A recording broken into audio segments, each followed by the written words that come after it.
Ang mga kwento ng pag-ibig, kwento ng buhay, at kwento ng pag-asa dito sa Barangay Love Stories. Love Stories. Hindi madaling makisama sa mga kapitbahay. Lalo't magkakaiba kayo ng estado at prinsipyo. Minsan, mas madali na lang silang baliwalain at huwag pansinin. Ikaw kabarangay, gaano mo kasundo ang mga kapitbahay mo? Dear Papa Dudut, ako nga pala si Belinda, 50 anyos at isang single mom, sa anak kong 18 anyos na si Mia. Para kaming mag-best friend ng anak ko. Lagi kaming magkamaritesan lalo na kapag may mga ganap sa mga kapitbahay namin. Tulad na lamang nung nakaraan, may bago kaming dumating na kapitbahay at tumira sa Unit A. Katabi lang namin dahil kami naman ay nasa Unit B. May kamahalan ang renta sa Unit A dahil 2 floors yon at mas malawak pa. Kumpara sa aming mag-ina na 1 kwarto lang at nagkasya na lamang kami sa double deck na kama. Kaya nga mas naging close kaming mag-ina dahil iisa lang ang kwarto namin. Kaya lang minsan ay pinapangarap ko rin na magkaroon ng solong kwarto ang anak kong si Mia, lalo't dalaga na siya at kailangan na ng privacy. Minsan nga ay tinatanong ko kung magkano ang renta sa Unit A. Nalula na lamang ako.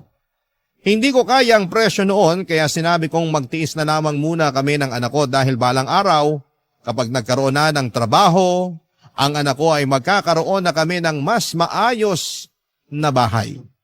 Yung bahay na may 2 kwarto. Kaya hanggang pangarap lang noon ng Unit A sa amin dahil hindi pa namin yon kayang upahan. Noong nabakante nga yun ay panay ang punta namin doon ni Mia, doon kami nagkakape sa umaga, hinayaan naman kami ng landlady namin basta wala lang kaming masisira. Ini-imagine naming madalas kung saan namin ipopwesto sa Unit A ang mga gamit namin na bibilhin. Hanggang isang araw ay hindi na kami pwedeng tumambay doon para magkape at mag-imagine. Dahil dumating na ang bagong tenant.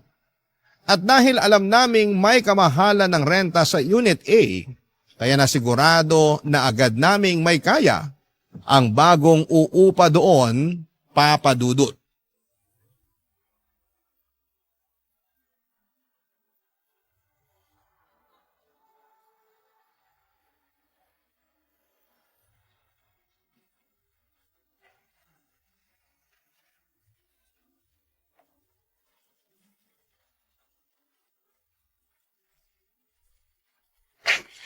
Nay! May chika ako! Kumapit ka na, Mams! Alam mo na ba kung sino yung bagong tenant sa Unit A? Oo, alam ko na! Maupo ka na at hindi mo to kakayanin! I-update mo ko dali. Sabihin mo sa akin lahat. Huwag ka magdadamot ng detalye. Teka lang, makikihigop muna ako sa kape mo. O ito. Dalian mo na. Ang sama ng timpla mo sa kape, Nay! Apakapait! Nanlait pa. Nakikihigop na nga lang. Pero perfect yung mapait mong kape sa chika ko sa bagong kapitbahay natin. Magiging bitter ka talaga sa kanya. At bakit? Suspect. 25 anyos na dalaga, makinis, sexy, maganda, at mukhang mayaman. Vivian ang pangalan. Siya yung nasa Unit A? Puso mo, pakalmain mo. Narinig mo lang na 25 anyos na insecure ka na agad? Sinong kamukhang artista? May pagka-Bea Alonso ang ilong. Heart Evangelista ang kutis. Mata ni Carla Abellana at ngiti ni Marian Rivera. Pak! Yan ang suspect natin. Ano pang nalaman mo sa kanya? Ang dami at ang mamahal na mga gamit niya, ha? Nakakatakot nga dikitan kasi baka pagbayarin ako pag nagasgasan. Mayabang naman yun. Uy, si nanay, nai-insecure na. Hindi ako nai-insecure, no? Tsaka hindi ako maiinggit. Hindi ka maiinggit kahit malaman mong meron siyang automatic washing machine na tatalunin lahat ng washing machine sa laundry shop dito sa barangay natin? Eme! Hindi ka maiinggit kapag nalaman mong 2 ang inverter na aircon niya? Branded na, mukhang bagong linis pa. Nakakatuyo ng balatang aircon. Doon pa rin ako sa classic na electric fan. Walang inggit kahit malaman mong mas matangkad pa sa'yo ang branded niyang refrigerator? Wala pa rin tatalo sa Frigidaire natin na kaya makabuo ng yelong tig-3 kahit kalahating araw pa lang. Pero Nay, namamaho na kaya yung ref natin? Nakakahiyang ipabukas sa bisita. Sino bang kakampi mo rito? Ako o yung ref ng Vivian na yon? Nagsasabi lang ako ng totoo sa ref natin. Kahit 3 sako ng uling ang ilagay mo, ang baho pa rin. Talagang babaho yung ref natin kasi panay ang siksik mo ng mga ulam na pasirana. Sino bang kalaban mo rito? Ako o yung ref natin? Ewan ko sa'yo.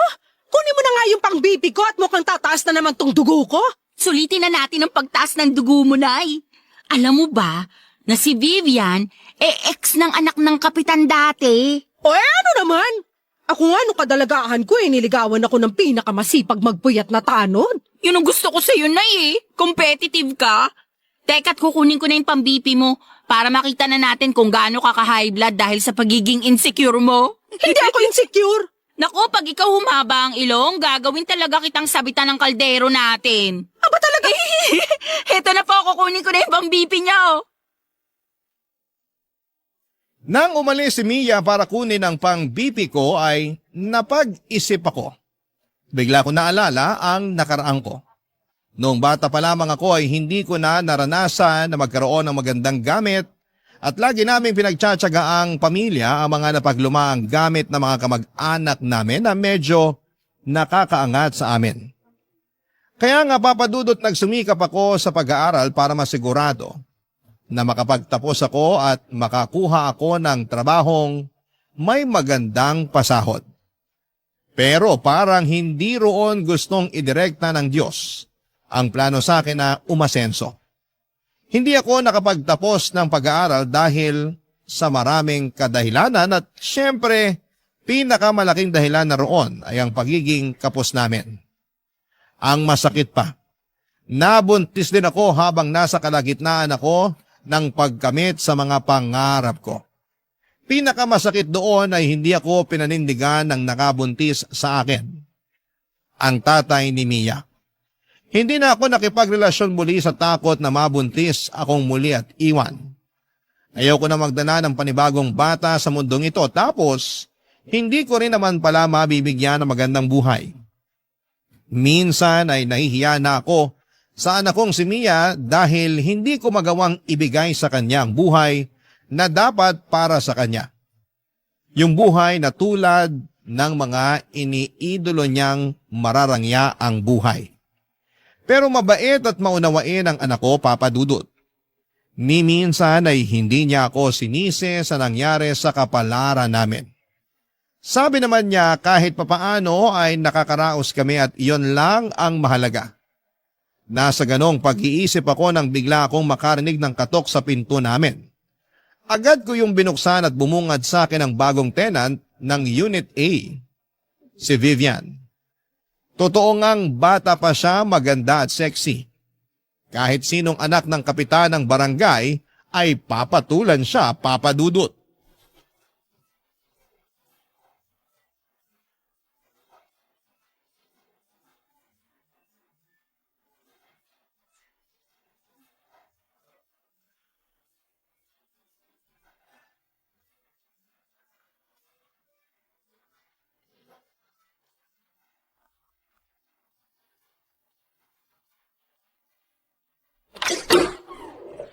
Hello po!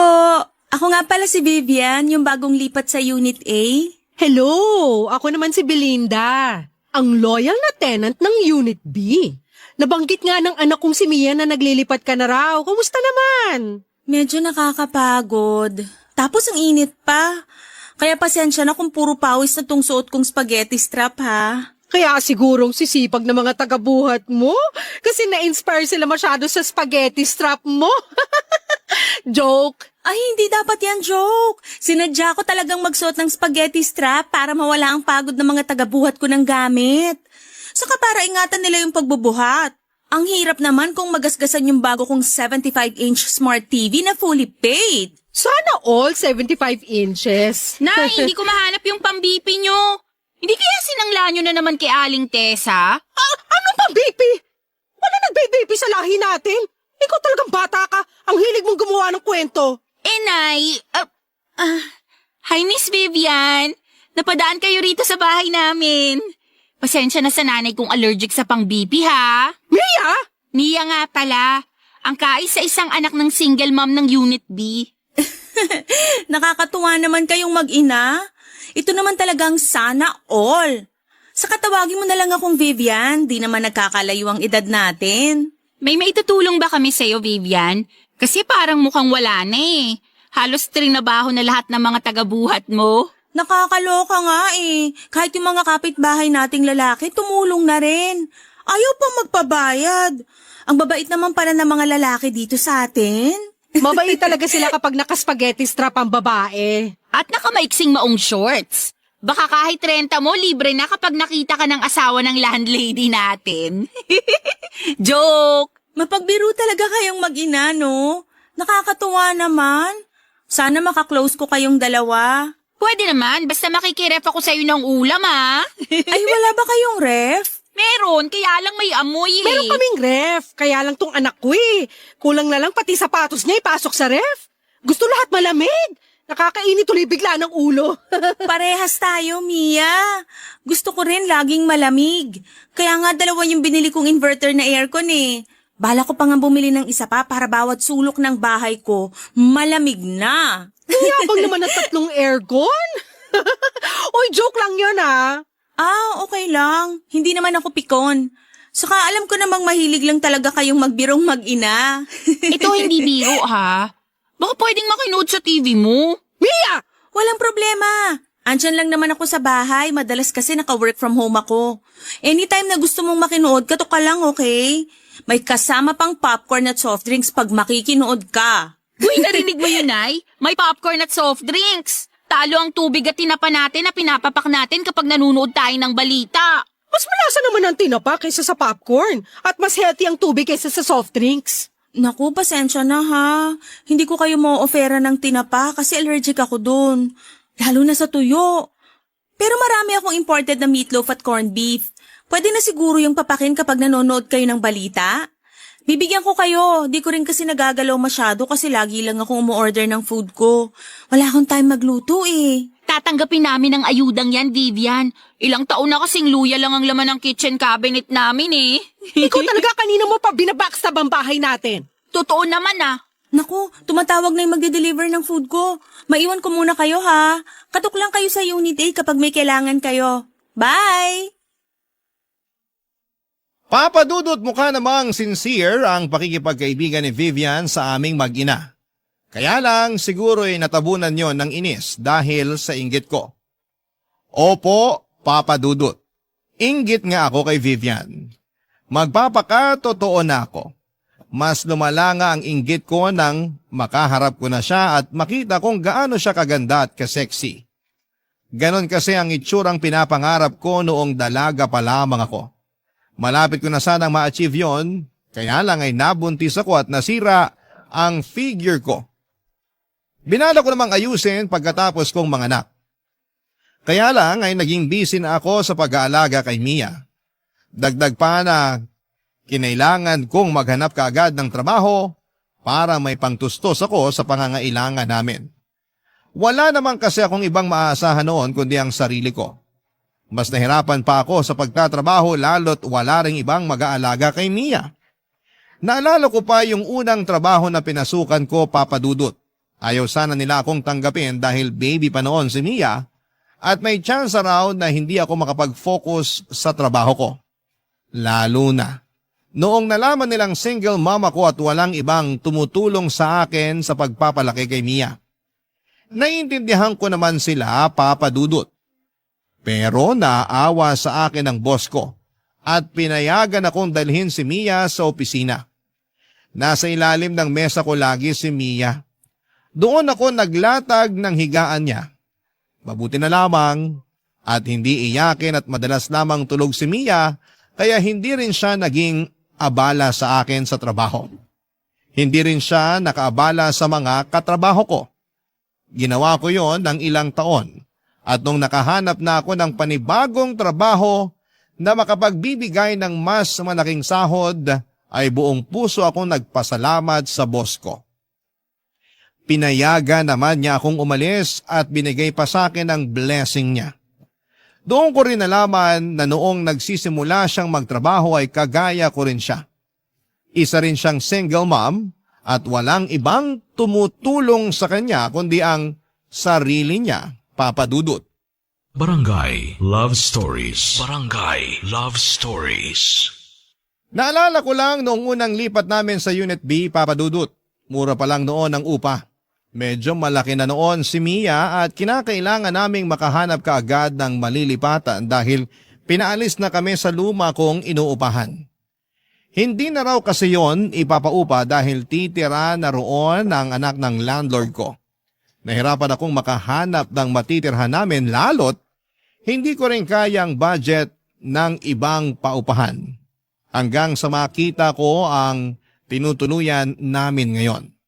Unit B. Malapit yon sa trabaho at higit sa lahat ay hindi ganoong kataas ang paupa. Mabait din ang landlady ko. Nagustuhan niya si Mia kaya naman pinayagan niya akong umupa roon. Binawasan pa niya ng 1,000 ang upa ko. Naaawa marahil sa kalagayan ko bilang isang single mom. Dito na kami tumira sa Unit B mula noon hanggang magdalaga si Mia. Hindi na rin tinataasan pa ng landlady namin ang upa sa amin. Sa aming mag-ina lang yun ha, dahil sa ibang tenants ay regular na nagtataas ang landlady namin. Bilang kapalit sa kabutihan ng landlady namin ay kami mismo ni Mia ang naging tagabantay ng compound namin. Kami na rin ang naglilinis ng lahat. Sinisiguro naming na ire-report namin sa landlady kung meron kaming makitang problema sa compound. Kaya mas lalong natuwa sa amin ang landlady namin. Mukhang forever na nga kaming uupa roon dahil hindi na kami makakahanap pa ng ganong kabuting landlady. At higit sa lahat ay hindi na kami makakahanap pa ng ganong kamurang paupahan. Malapit yon sa trabaho ko at malapit yon sa school ni Mia. Kinapos man kami sa karangyaan pero biniyayaan pa rin kami sa ibang paraan, Papa Dudut.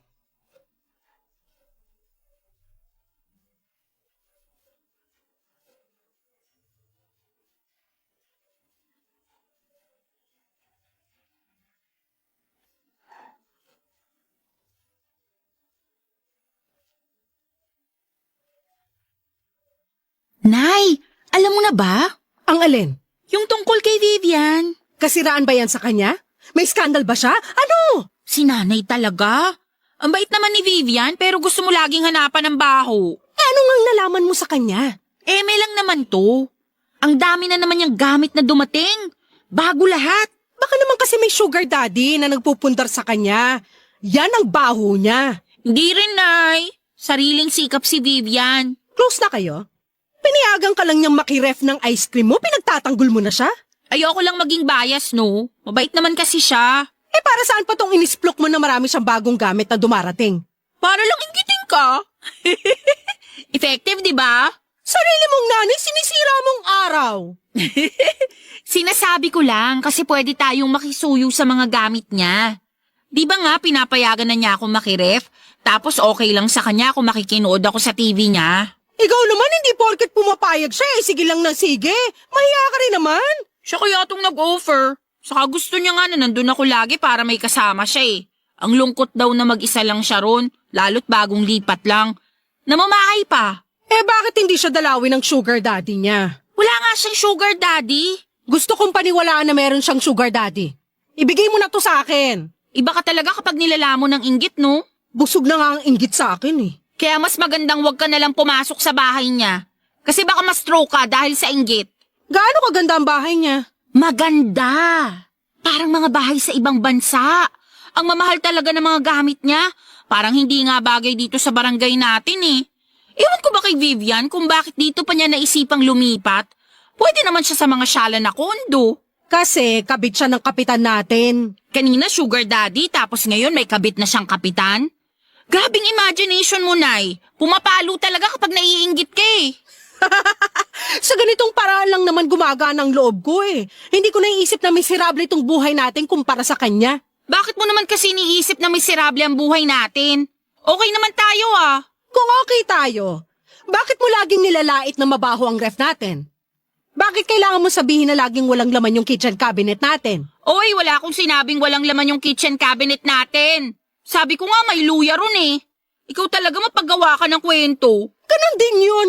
Nilait mo pa rin ng pasimple. Nay, hindi ka dapat makaramdam ng inggit kay Vivian. Saka dapat hindi mo dinadaw ng buhay natin. Sa'yo talaga nang galing yan? Matapos mong sabihin na ang baho ng ref natin? Kahit mabaho ang ref natin at luya lang ang laman ng kitchen cabinet natin, happy naman ako sa buhay natin. Hindi ka ba talaga happy, Nay? Happy naman sana. Kaso, biglang dumating si Vivian. Ang hirap na tuloy maging happy, lalo kapag nakikita mo sa kanya yung mga bagay na wala sa atin. For sure, meron ding wala sa kanya na meron tayo. Ah, alam ko kung ano yan. Ano? Kahirapan. Napailing na lamang si Mia sa huling sinabi ko. Hindi naman niya kinontra kasi alam niyang totoo yon. Nagpaalam na lamang siya saglit para pumunta sa Unit A para makinood ng balita sa 75-inch Smart TV ni Vivian. Inaya niya ako pero tumanggi ako. Ayos lang naman ako sa TV namin kahit na hindi flat screen ay okay lang. Ang TV pa rin kasi na gamit namin ay yung luma at mataba ang likuran. Pamana pa ito sa akin ng nanay ko. Napanalunan niya noon sa isang raffle sa peryahan. Inalagaan lang kaya tumagal. Ilang pusa na rin ang natulog sa likuran ng TV naming dahil laging mainit doon. Binuksan ko ang TV at mag-isa kong pinanood ang balita. Pero hindi ako makapag-concentrate sa pinapanood ko. Panay kasi ang balik ko sa nakaraan. Naalala ko pa kung ano ang pinakaunang gamit na pinundar ko noong lumipat kami sa Unit B. Isang kutsyon. Isang kutsyon ang una kong pinundar. Sa dati kasi naming inuupahan ay pinahiram lamang ang kutsyon sa amin. Binala ko nga yung hingin dahil gutay-gutay naman na at manipis na. Baka itapon lang nila. Pero sabi ng dati kong landlord ay kailangan daw nila yon para tulugan ang mga aso nila. Parang nasaktan ako doon. Kaming tao na mas kailangan yon ay hindi sa amin inabot. Pero hinayaan ko na. Sa unang gabi nga namin sa Unit B ay wala pa kaming kutsyon noon. Nagtiyaga kami sa mga karton na ginamit namin sa paglilipat. Pinatungan na lang namin ang mga tuwalya para hindi masyadong masakit sa likuran. Ilang araw pa ang lumipas bago ako nakabili ng kutsyon. Manipis lamang yon pero nagkasya na kaming mag-ina. At sa paglipas pa ng panahon, dala ng pagpupursige at pag-iipon ay nakabili na ako ng mas makapal na kutsyon. Hindi lang isa kundi dalawa para sa aming dalawang mag-ina, Papa Dudut.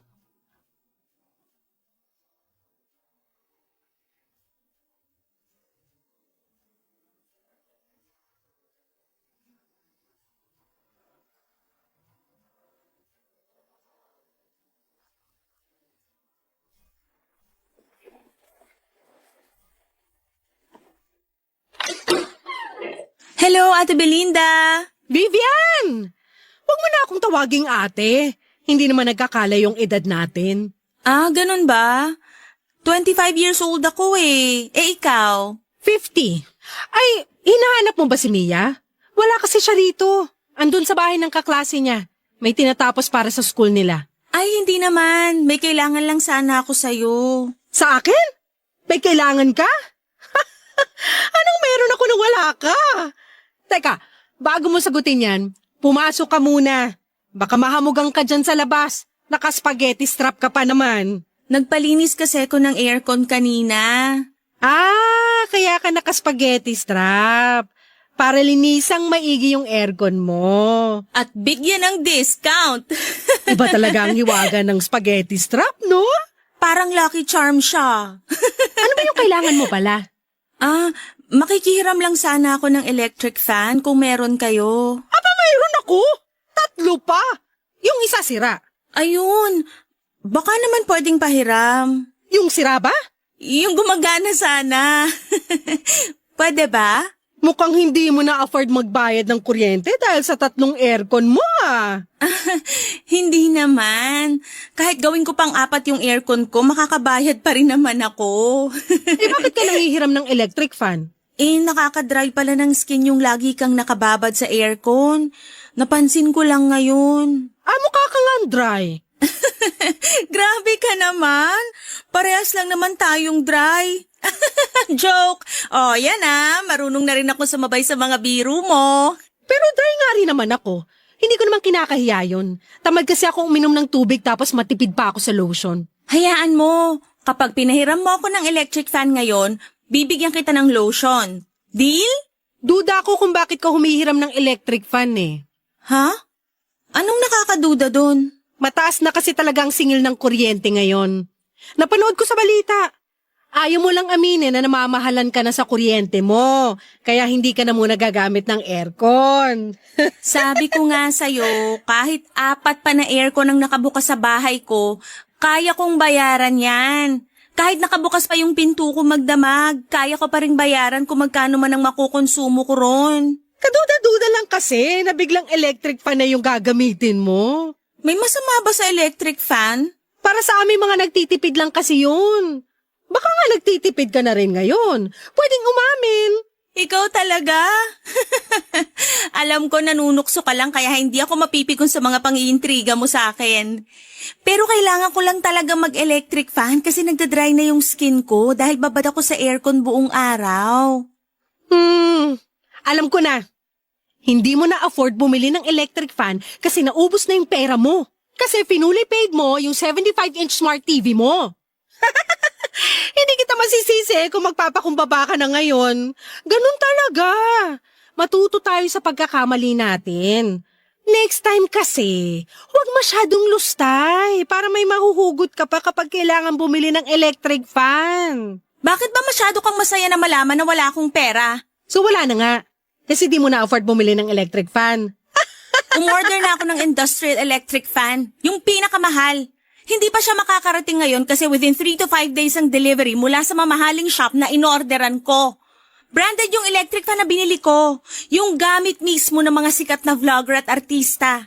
Hayaan mo pag dumating na, ipapahiram ko sa'yo para ma-experience mo naman kung paano makatikim ng pangmayaman.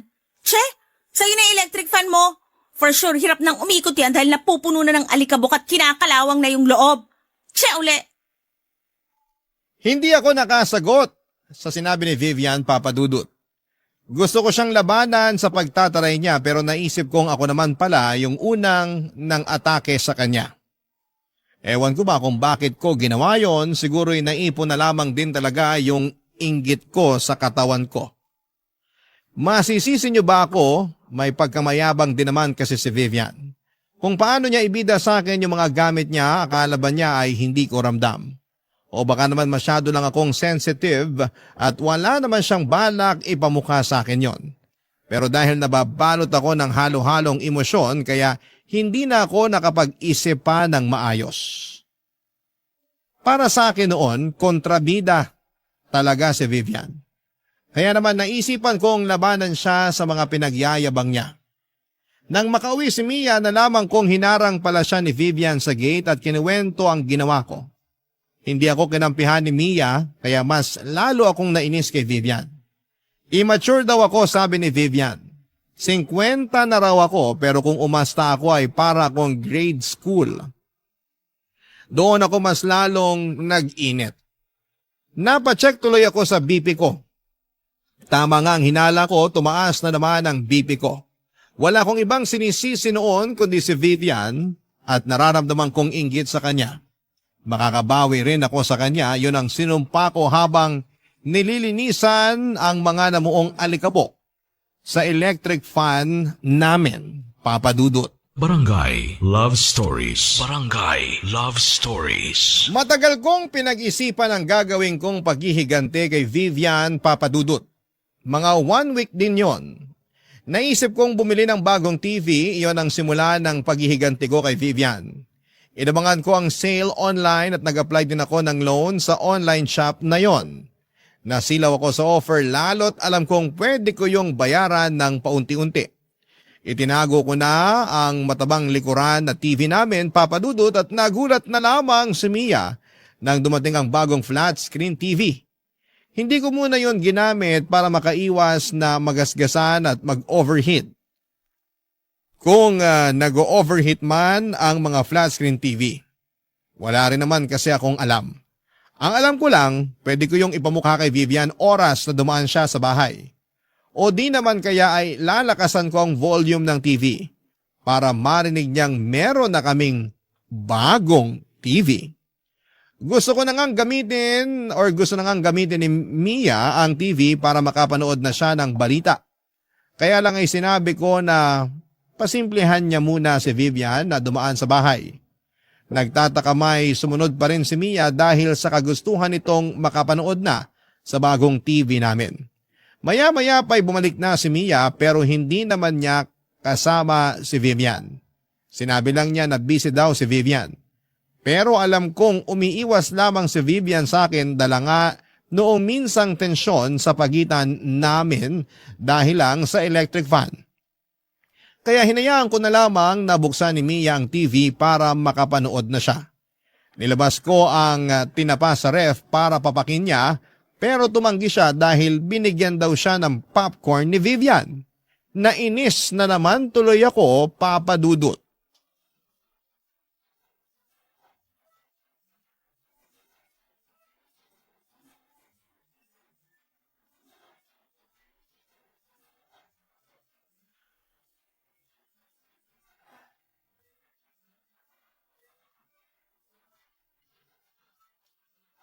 Ayos tong TV natin, Nay ah. Siyempre naman. Hindi tayo papatalo sa iba dyan. Kay Vivian na naman ba? Meron pa bang iba? Alam mo, Nay, pabayaan mo na siya. Enjoyin na lang natin tong bagong TV natin. Uy, ang saya ko. Hindi ko na kailangan pukpukin yung likuran ng TV para lang gumana kapag nagbo-blur yung pinapanood ko. Yan ang regalo ko sa'yo sa kasal mo, ha? Ipapamana ko sa'yo yung TV na yan. Ha? Ito ang ireregalo mo sa akin pag kinasal na ako? Baka basag na yung screen nito kapag nakahanap na ako ng lalaking papakasalan ako. Grabe naman yung regalo mo, recycled. Wala akong pakialam. Ipapamana ko pa rin tong TV sa'yo, kaya alagaan mong mabuti. Tulad ng pag-aalaga ko roon sa matabang TV natin dati.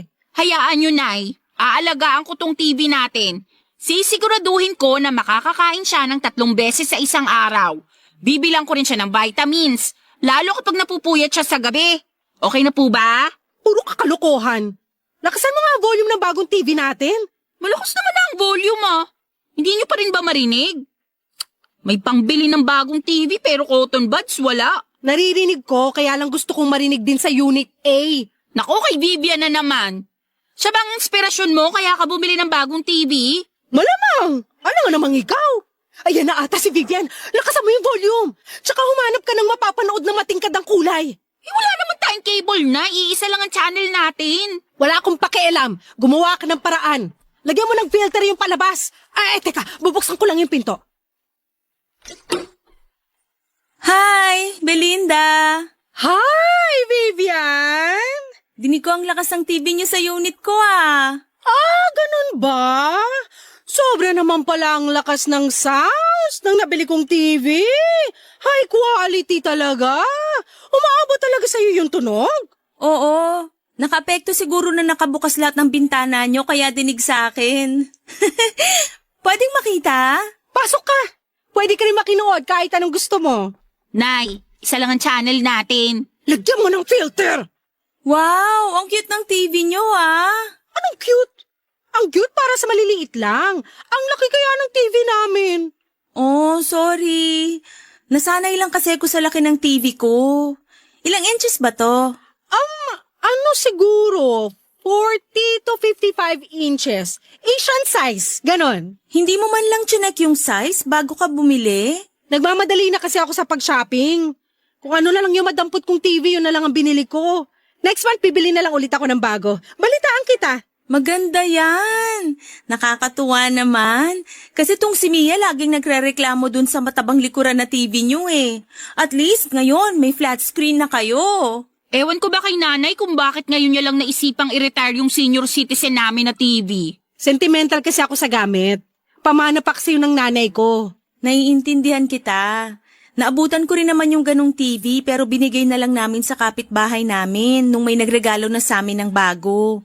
Hanggang ngayon gamit pa rin nila yung TV na binigay namin eh. Ay, gumagana pa? Tsaka nagkakausap pa rin kayo ng dating kapitbahay nyo? Oo, close pa rin kami kahit nagdalaga na ako at umalis doon. Papadaanin ko nga siya rito next week. Ibibigay ko na kasi sa kanya yung ref ko. Bibili na lang ako ng bago, pamana ko na yun sa kanya.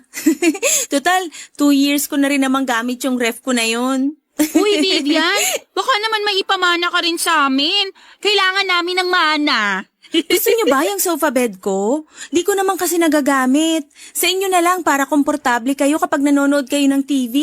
Ay, hindi na.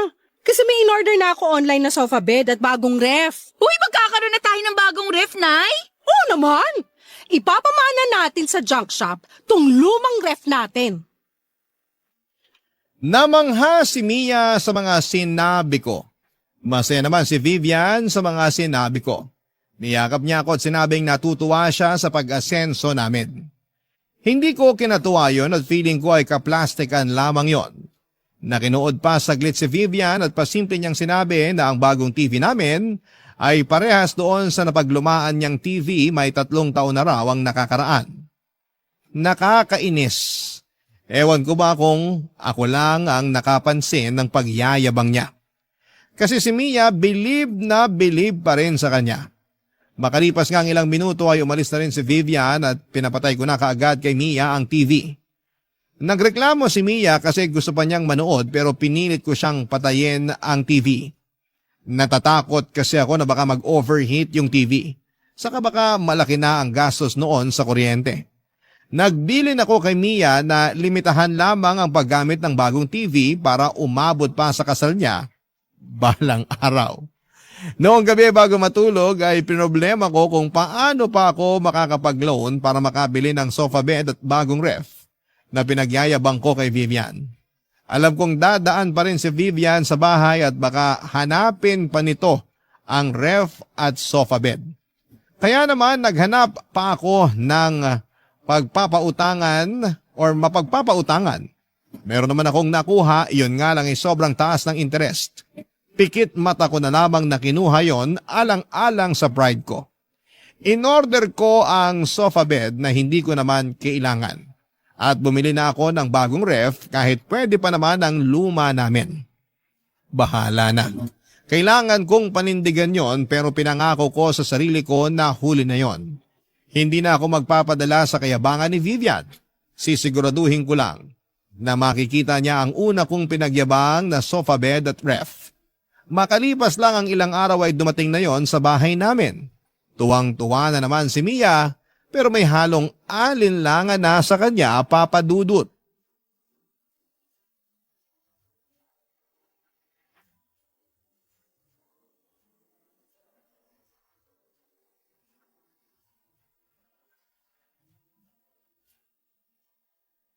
Ito na ba yung sinasabi niyong sofa bed kay Vivian? Ang ganda, di ba? Parang ang tigas. Nanlait pa. Baka naman delikado to sa spinal cord, Nay, ha? Magpasalamat ka na lang na meron na tayong sofa bed. Bakit kasi bumili ka pa parang hindi naman natin kailangan? Para ma-enjoy mo kapag manonood ka sa flat screen TV natin na hindi pa fully paid. Parang di nakaka-enjoy kasi nga matigas. Baka sumakit lang ang katawan ko. Para akong nakahiga sa isang sakong bigas eh. Eh di wag mong higaan. Ako na lang. O kaya kapag may bisita tayo makikitulog sa atin. Talaga? Tatanggap na tayo ngayon ng bisita?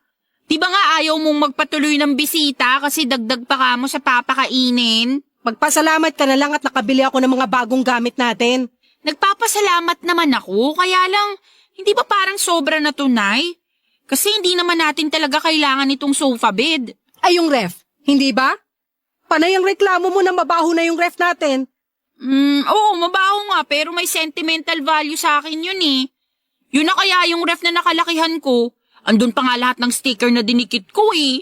Mas maganda yung bago natin. Pag pwede na siya isaksak bukas, makikita mo. Kasing lamig ng yelo sa US ang may experience mo. Speaking of yellow, bibili muna ako sa labas. Hindi pala tayo nakagawa kagabi.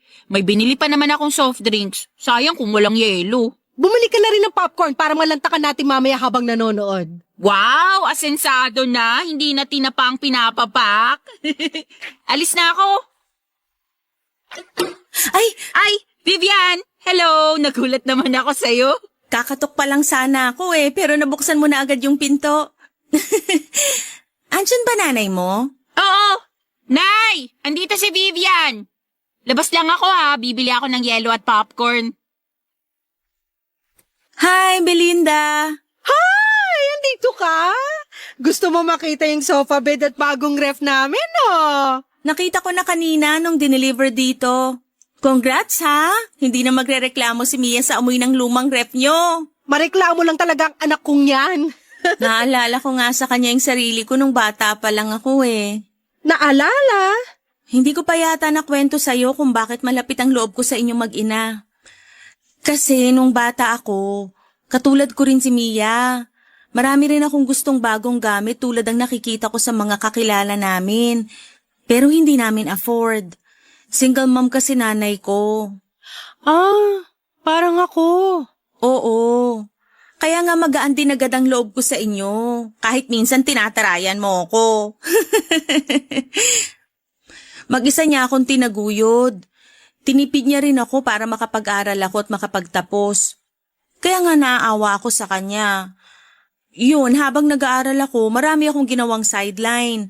Nagturo ako ng mga Chinese at Korean online, tapos marami pa akong pinasok na trabaho. Para ako na lang yung bumili ng mga kailangan namin sa bahay. Nagawa ko naman. Lalo na nung nakapagtapos na ako ng pag-aaral, tapos nakakuha na ako ng magandang trabaho. Nasaan ang nanay mo? Ay, wala na eh. Masaya na sa kabilang buhay. Sorry, hindi ko alam. Kaya siguro ako ganito ngayon. Bili lang ako ng bili ng mga gamit na pangarap namin dati ng nanay ko. Baka sakaling makabawi man lang ako sa kanya kapag nakita niyang asensado na yung anak niya. Kaya, pasensya na kung madalas nagtutunog mayabang na ako sa mga pinamili kong gamit. Oo nga eh. Nayayabangan nga ako sa'yo nung una. Pero hayaan mo na yon. Naiintindihan ko na ngayon. Hindi ko naman gustong ipagyabang. Kaya lang pagkaharap kita, parang sinasalamin mo nanay ko.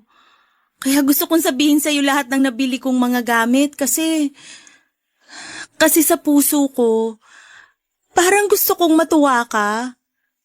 Kasi parang sa ganung paraan, feeling ko, natutuwa na rin si Mama.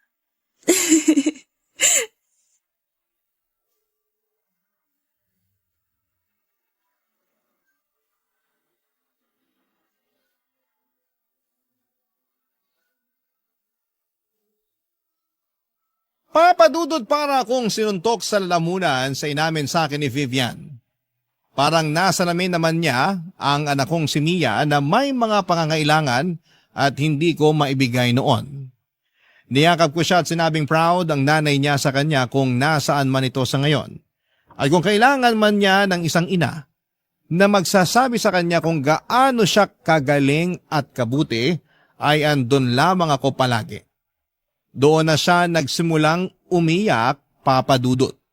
At para gumaan ang sitwasyon ay inamin ko sa kanya na naiinggit ako sa kanya kaya ako bumili ng mga TV, sofa at refrigerator. Inamin ko sa kanya na loan lahat yon. At pinagsisisihan ko na dahil alam kong mahihirapan akong bayaran yon.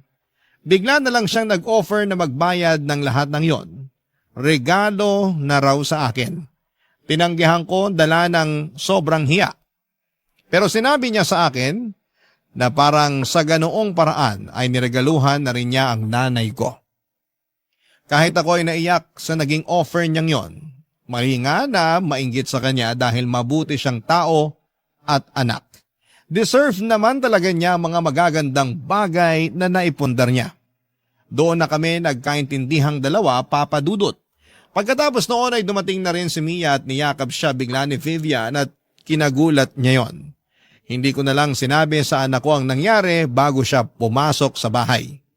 Inaya ko si Vivian na manood sa TV namin kahit na isang channel lamang yon.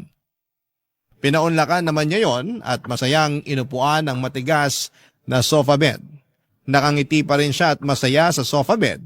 Inaya ko rin siyang matulog muna sa amin.